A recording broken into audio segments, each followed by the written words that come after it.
Hello friends, welcome to my channel. இன்றைக்கி நான் உங்களுக்கு மைசூர் போண்டா எப்படி செய்கிறதுன்னு தான் காமிக்க போகிறேன். இந்த மைசூர் போண்டாவை ரொம்ப சுலபமாக செஞ்சிடலாம். வெளியில் கிறிஸ்பியாகவும் உள்ள சாஃப்டாகவும் இந்த போண்டா இருக்கும். இப்போ இந்த மைசூர் போண்டாவை எப்படி செய்கிறதுன்னு பார்க்கலாம். இப்போ போண்டா செய்கிறதுக்கு முதல்ல ஒரு பவுலில் 3/4 கப் அளவுக்கு மைதா மாவு எடுத்துக்கோங்க. இது கூட 1/4 கப் அளவுக்கு அரிசி மாவு சேர்த்துக்கோங்க. அடுத்ததா 1/2 கப் அளவுக்கு தயிர் சேர்த்துக்கோங்க. இது கூடவே 1 டீஸ்பூன் அளவுக்கு சீரகம், 1 பச்சை மிளகாவை பொடியை நறுக்கி சேர்த்துக்கோங்க. அடுத்ததா கொஞ்சமா கருவேப்பிலை இலையும் கொத்தமல்லி தழையும் பொடியை நறுக்கி சேர்த்துக்கோங்க.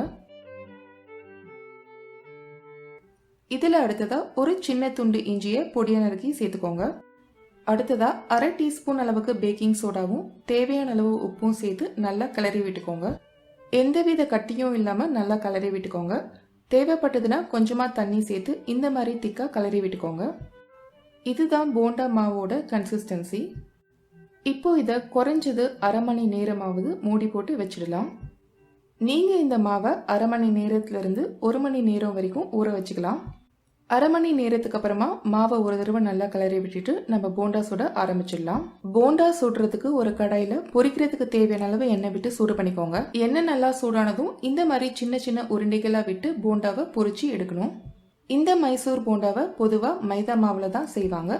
நீங்கள் மைதா மாவு வேணாம் அப்படின்னு நினச்சிங்கன்னா இதே போண்டாவை மைதா மாவுக்கு பதிலாக கோதுமை மாவுலையும் செய்யலாம். போண்டா இந்த மாதிரி எல்லா பக்கமும் நல்லா பொன்னிறமானதும் அதை எண்ணெயிலேருந்து எடுத்து ஒரு டிஷ்யூ பேப்பரில் வச்சிடலாம். டிஷ்யூ பேப்பரில் போண்டாக்களை முதல்ல வச்சுட்டு அதுக்கப்புறமா அதை எடுத்து சர்வ் பண்ணோம் அப்படின்னா போண்டாக்கள் இருக்கிற அதிகப்படியான எண்ணெயை டிஷ்யூ பேப்பர் உறிஞ்சிடும்.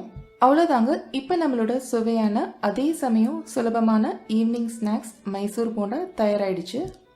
இந்த போண்டாவை நீங்கள் தேங்காய் சட்னி இல்லைனா வேர்க்கடலை சட்னி கூட வச்சு சாப்பிட்டீங்க அப்படின்னா ரொம்ப அருமையாக இருக்கும்.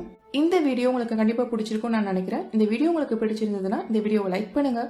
இந்த வீடியோ பற்றின உங்களோட கருத்துக்களை கமெண்ட் பண்ணுங்கள். அண்ட் மறக்காமல் என்னோட சேனலுக்கு சப்ஸ்கிரைப் பண்ணுங்கள். Thanks for watching.